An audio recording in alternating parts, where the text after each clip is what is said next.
When my ex told me, "You can fix your hair, but you'll never fix being average," I laughed like it didn't sting. But it did. Back then I was 28, quiet, decent job, thinning hair I tried to hide. She was dazzling, sharp heels, louder dreams. She said she wanted ambition, not comfort. 2 months later, she walked out, leaving only that sentence echoing in my apartment. So I went to work, on myself. I studied nights, pushed through new projects, stopped apologizing for existing quietly. I even bought a subtle toupee, not because I wanted to fool anyone, but because I wanted to look in the mirror without flinching while I built something real. 2 years passed. Promotions came, confidence returned, and one morning an email landed in my inbox. Candidate, Claire Sutton. Senior Marketing Strategist interview, my ex.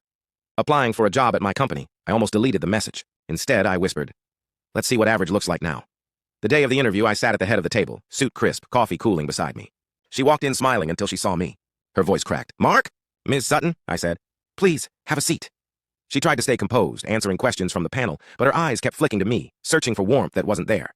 When it was my turn, I asked, "What's your biggest weakness?" She hesitated. Thinking success was about appearances, I nodded. "And what changed that?" Her voice dropped. "Life." By the time the interview ended, her hands were trembling. I thanked her politely and watched her leave without looking back. A week later, HR confirmed another candidate had been chosen. That night she called. "You could have told them to hire me," she said. "You once said I'd never fix being average," I replied. "Turns out I didn't have to. I just stopped believing you." Then I hung up. I thought that was closure, but life had one more scene to play. Months later, her new company emailed me about a brand partnership.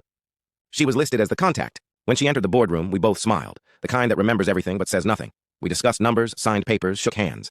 As she turned to leave, she said, "You really did fix your hair." I smiled. Didn't have to. Turns out what needed fixing wasn't on my head. That night, I walked past the office glass and saw my reflection, bald, confident, peaceful. For years, I chased approval, thinking success was a look. It isn't. It's silence after the noise. Sometimes revenge doesn't shout. It just stands quietly in a boardroom, shaking hands with the past and walking away whole. Because when someone once calls you average, the best answer isn't proving them wrong. It's becoming someone who no longer needs to.